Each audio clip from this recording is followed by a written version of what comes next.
السلام عليكم ورحمة الله وبركاته. ازيكم يا احلى اخوات؟ يا رب تكونوا بخير وسعادة وهنا. تعالوا بقى النهاردة مع بعض هنعمل صينية السمك القمر دي. لا تشويه ولا تقليه في الفرن ودخليه وبالخضار وجهزيه، واحلى اكل احلى سمك وكليه. والله العظيم طعمها ما منش قادرة ننساه من ساعتها صراحة. يلا بينا نعرف الطريقة والمقادير بتاعتنا ونخش في الموضوع على طول. ندخل بقى كل سنة وانتم طيبين وبصحة وسعادة يا رب، يعودوا علينا وعليكم بألف خير وهنا.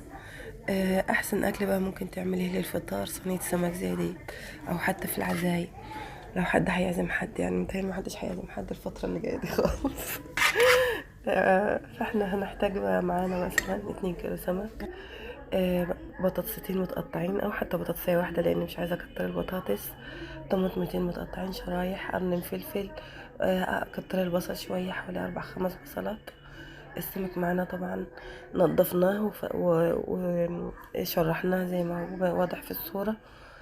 وهنبدأ نعمل الأول التتبيلة اللي هنتبل بها السمك، وهي عبارة عن نص راس توم أو راس توم وسط يعني، ودي شطين، دي حراقة مولعة نار، وحبة كزبرة خضراء،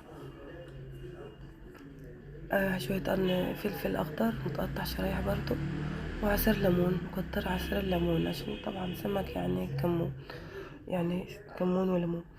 نحط بقى كمون وليمون وفلفل وكزبرة وملح، نتبل الخلطة بتاعتنا الحشوة ونفرمه في الكبة، وبعد كده بنتبل بهم السمك بتاعه.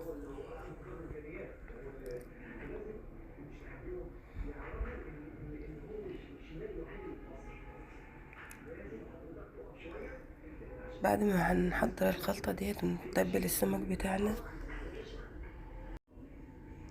اهم حاجة بس في صينية السمك دي ان انت تظبط شوية خضار بتوعها دول، عشان هما يعني مع الحرارة بيروحوا بيدوبوا.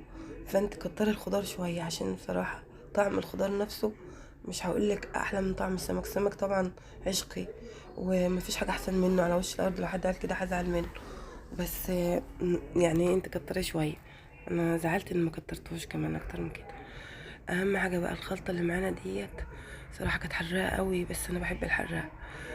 حشينا السمك بيها وخلطنا ورصينا بقى الخضروات بتاعتنا ورصينا عليها السمك، وحط حته زبده صغننه نحطها في قلب السمك بتخلي طعمها حاجه تانية خالص، على شريحه بصل، على شريحه ليمون، على حبه كزبره خضراء.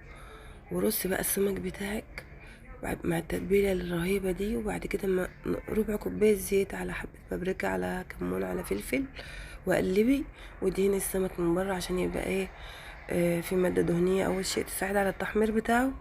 تاني شيء فيه لون كمان يكمل مع اللون الاحمر، يعني يديله لون احمر حلو، ما يبقاش لونه باهت كده.